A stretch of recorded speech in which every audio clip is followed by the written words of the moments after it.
My taxi driving days in New York City, the 1980s, amounted to a period of literary growth in many ways. I had written a couple of novels already.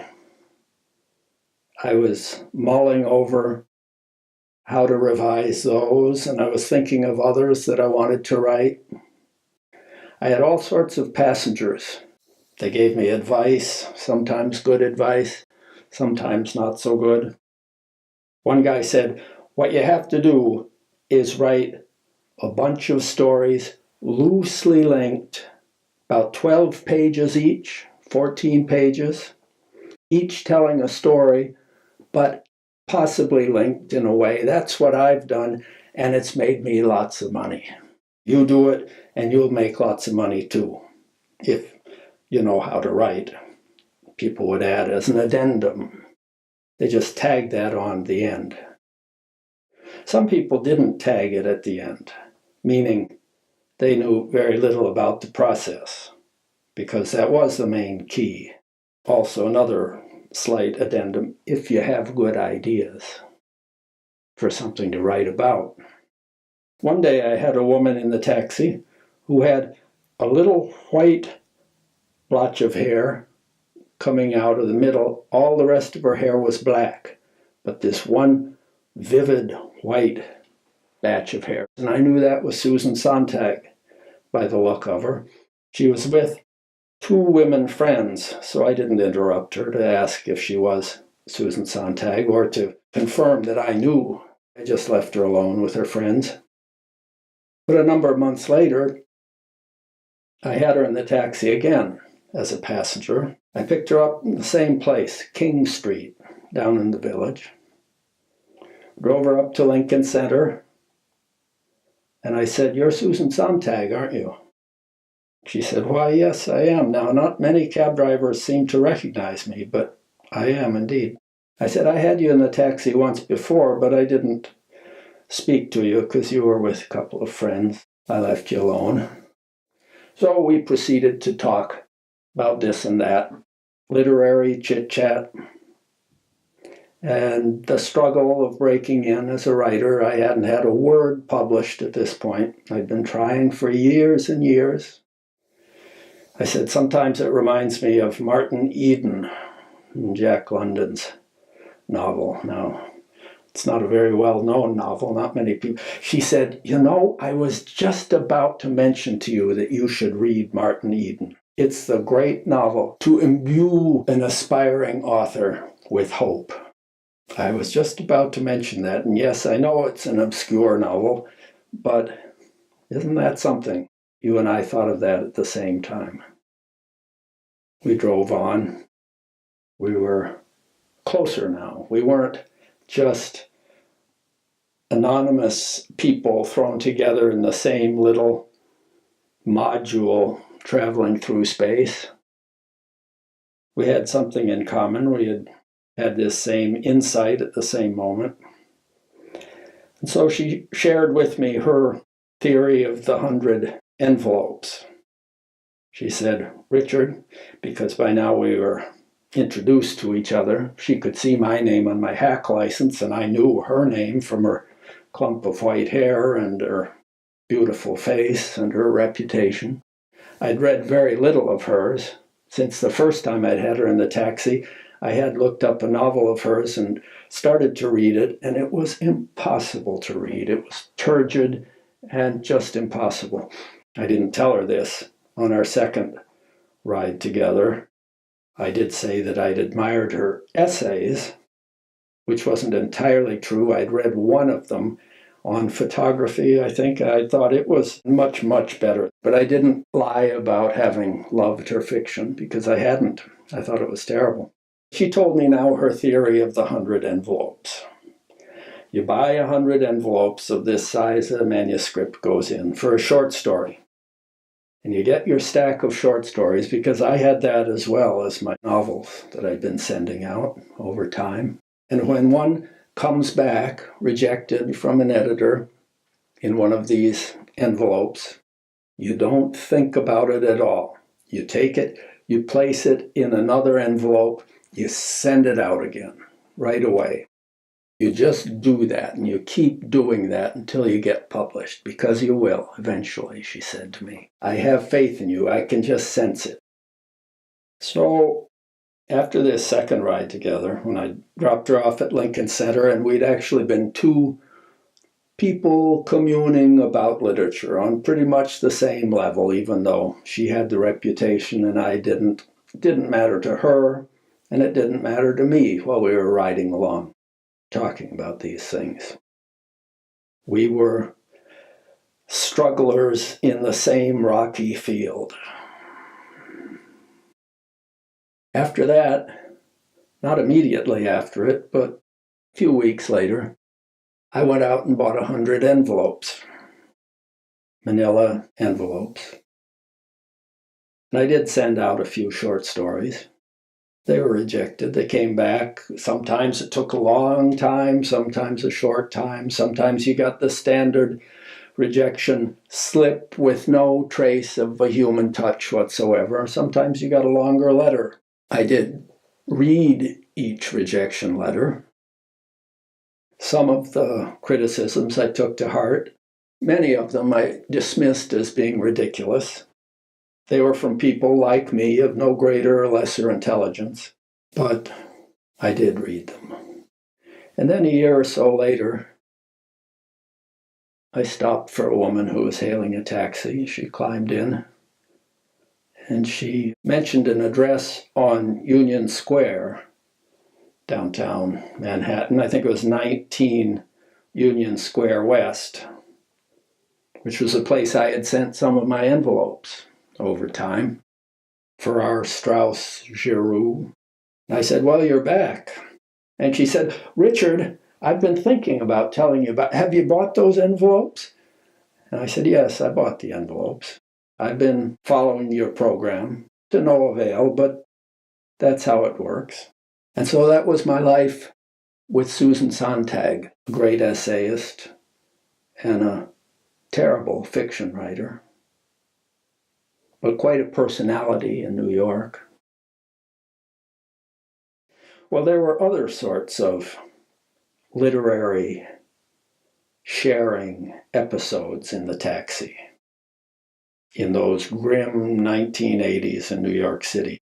Grim because this was a time when the AIDS crisis was at its peak, at its very worst.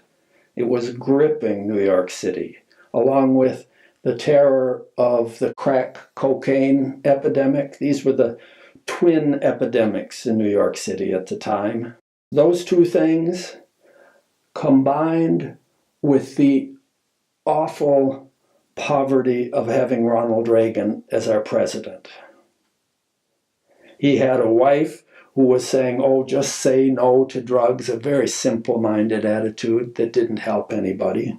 And he himself said no to the AIDS epidemic. He denied the whole thing. He was bland and sly and stupid and cunning all at once, but he had this genial city on the hill message that fooled a lot of people. But it didn't fool anyone who had AIDS or who worried about their friends who had AIDS. So we in New York City were all on edge in those years, the 1980s.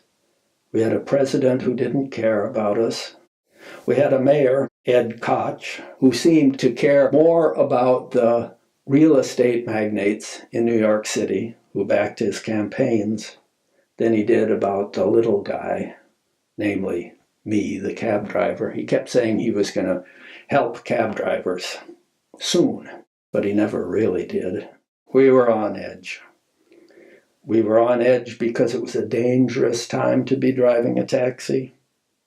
Many cab drivers were killed because we had ready cash and we were vulnerable. The passenger sat behind us. The window between, the plexiglass window, was usually open. Most of us left them open, these partitions, most of the time. We could see better out the rearview mirror. We didn't feel like we were shut off from the passenger. which was important to those of us who were sociable individuals. We liked to shoot the breeze with our customers, and if this scratched up plexiglass was between us, it felt like a barrier. But there were times it was good to have the plexiglass shield bolted, so you felt safe from the customer, because there were customers who were iffy. I had people smoking crack cocaine in the back seat of the cab. It produced a smell that was kind of like what I imagined the smell of burnt soap would smell like. So they were shifts of being watchful, nervous, but there were also shifts of miraculous encounters. One night, a misty, rainy night, the windshield wipers going steadily back and forth to wipe off not the heavy rain, but just this misty, damp perspiration coming down from the heavens. Around 1 a.m. at a nightclub on the west side of Manhattan in the 30s, not the most trendy nightclub, but not the least. It was a happening spot for the moment. I can't remember its name. This woman flagged me down there. She did not have a white hank of hair in the middle. This was not Susan Sontag. Probably wasn't her scene. But she was a beautiful woman. She got in and in a deep, throaty, whiskey voice asked if I would be kind enough to take her to an address in Brighton Beach in Brooklyn. And she had a thick Russian accent. I can't reproduce it. It was so rich and beautiful, with those L's back in her throat. She spoke fairly good English, but Russian clearly was her language. I said I'd be happy to take her there. And as we got started heading downtown, before we got onto the West Side Highway, she said, would you mind, at this deli up ahead, would you mind stopping there and going in and getting me a drink? I'm very thirsty. In this deep, throaty, Russian accented voice, thirsty. I said, would you like me to look for some vodka? And she chuckled and said, no, I'd like a diet Coca-Cola if you could find it. I went inside. I bought her a can of Diet Coke. I got a cup with some ice, just as an extra treat for her to be sociable and civilized. I came back. I handed them to her. I didn't ask for the money for it, because I was in already a kind of zone of fantasy. It had something to do with the weather, with this light, sifting rain falling down. Nothing seemed quite real. And her voice added to it also, coming to me from the back seat softly through the night. She said, what do you do, my friend, when you're not driving your taxi? I said, well, I write. I write fiction.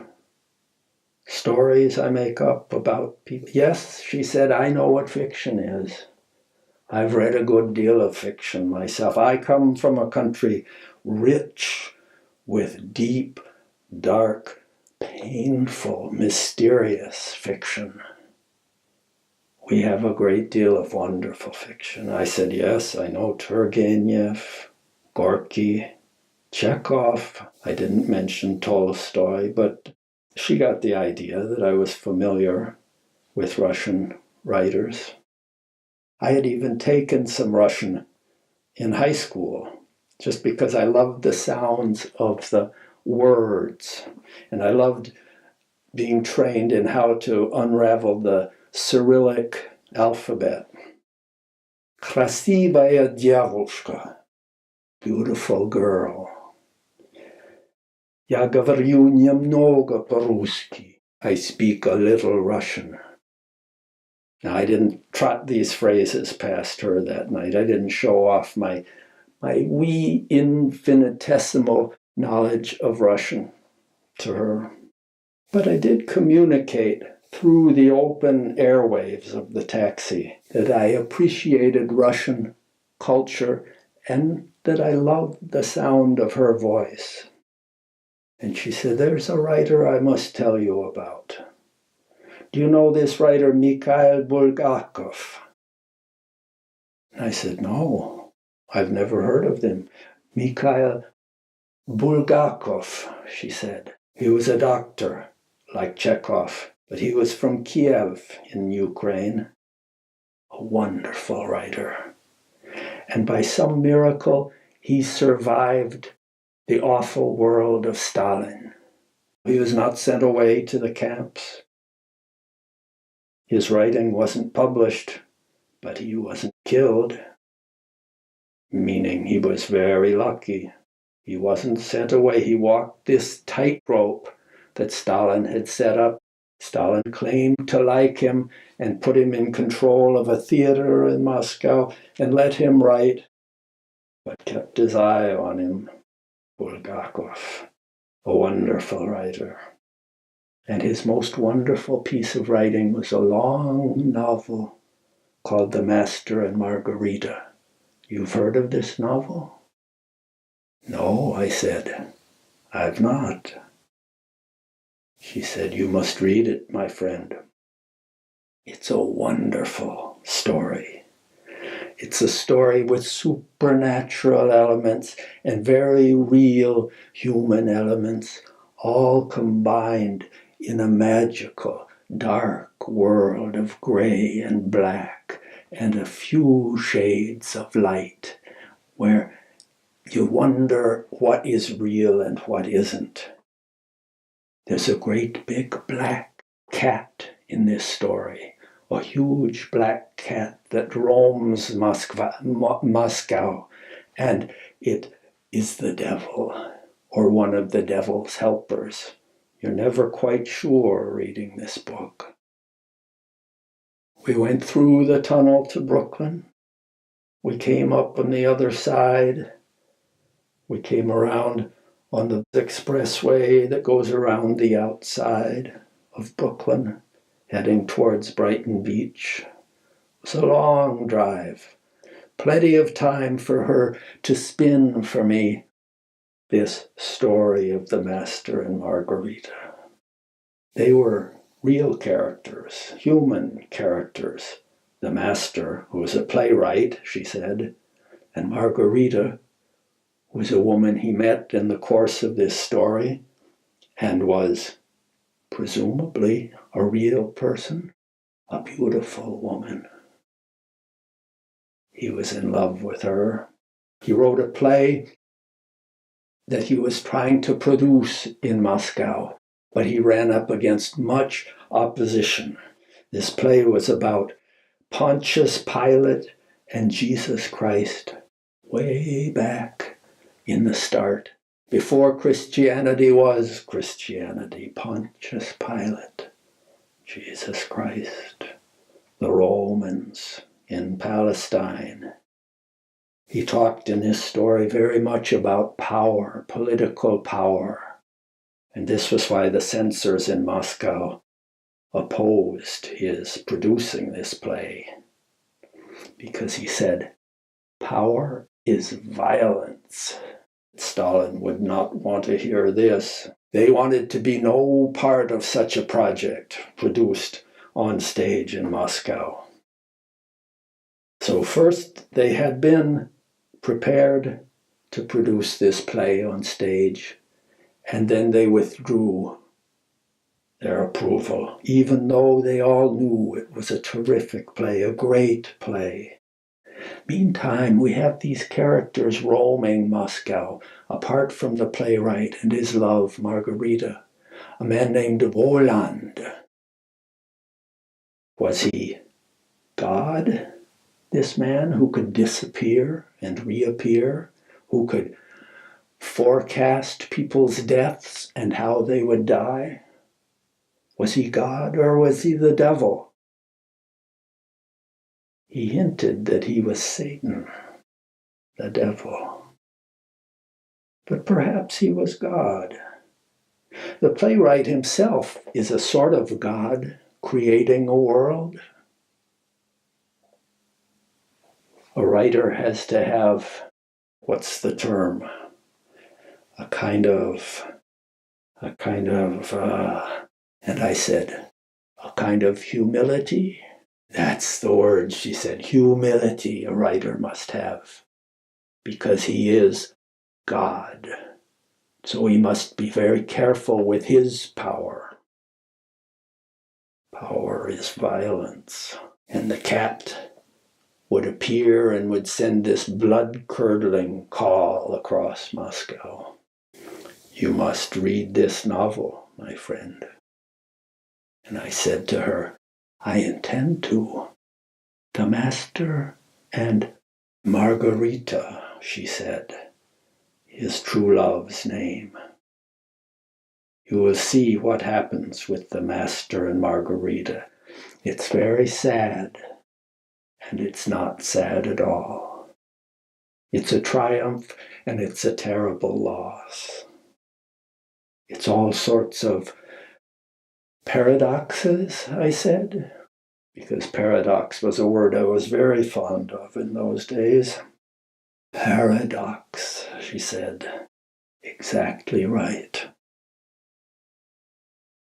And we traveled on through the Brooklyn night, through the mist and the light rain, until we reached her address in Brighton Beach.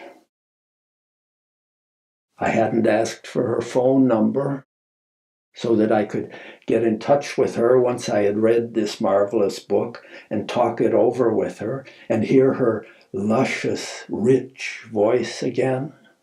I hadn't asked because I was content to have the magic of this capsule in the night and our conversation together, our moment together.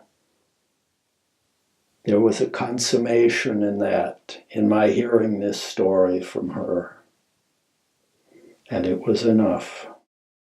I delivered her. She paid me. On my way back to Manhattan, I checked the amount she had paid me. I had the money in my hand. She had really paid me. There was real money there. I hadn't imagined all of this, even though it had felt like a hallucination entirely in the night, this voice in the night. But I had bought her a Diet Coke and had brought her a glass with ice. We had discussed this novel, or I should say, she had delivered to me the story of this magical novel. And in the weeks that followed, I tried to buy it in one bookstore after another around Manhattan. And even then, even in the 80s, bookstores were starting to die out. Shakespeare and Company on Broadway was about to disappear. There were fewer independent bookstores downtown, but a few. And I checked them one by one for a writer named Mikhail Bulgakov and a novel called The Master and Margarita. But no one had heard of either one in the mid-1980s in New York City, which prided itself in being such a haven for literary spirits, such a center for the novel in America and in the world, the home of all these editors. No one had this book. No one had heard of Mikhail Bulgakov from Kiev in the Ukraine. These days, he's well known. His novel is well known. There have been a number of films made of The Master and Margarita. Not in America, I don't think, but an Italian version, possibly a Spanish version, several Russian versions. People love this story. Voland, the scary devil or god who disappears and has his companion, a black cat, screeching in the night to mock people in Moscow and make them tremble with fear. and the sad story of the master who was confined in a mental ward, as so many people were in those days. Weeks went by, and I couldn't find this book. I couldn't find any mention of Mikhail Bulgakov. This was long before personal computers. And I began to wonder if maybe that woman had not been a hallucination of sorts. If maybe she hadn't made up this story herself, this woman who looked like a former ballerina from Moscow, who had this deep, rich voice that made the story so real as it filtered up through the air from the back seat to me. This story of the master and Margarita, the black cat, the man Voland who could disappear, and his sidekicks who were so filled with mischief, who tormented various pompous fools in Moscow, people who weren't allowing the master's play to be produced at the theater. I wondered if there was another version of this story, apart from the one I'd been told, a written down version between two covers, and if I'd ever find it. And then finally, when I'd almost given up hope that this was not so obscure that I would never come across it, I came across a bookseller who said, "Yes, that's a wonderful book. Hardly anyone ever asks for it because people don't know about it in this country. There is an English translation of it as well. I have an old used copy back here. I think it was published in England. I'll see if I can find it." And I hoped against hope as he went back to look for it, that I wasn't being misled a second time, teased again. But he did come back with the book. And it was wonderful. It wasn't marked up. No one had marked up the pages. They were worn, but it was real. And I read it. It was as wonderful as she had promised it would be, as hallucinogenic, as filled with layers of reality, gauzy curtains blocking your view through to what the darker, deeper reality might be. And some scenes were like watching a scene on stage with a scrim and just these shadowy characters in the background that came into focus eventually.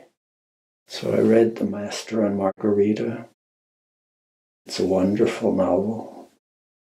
But nothing can come close to as wonderful a novel as the experience of hearing it described to me on that rainy evening in Manhattan and Brooklyn, back in the 1980s, when our president, who had never heard of Mikhail Bulgakov, didn't care if we had AIDS or not in New York City, or if we were addicted to crack cocaine.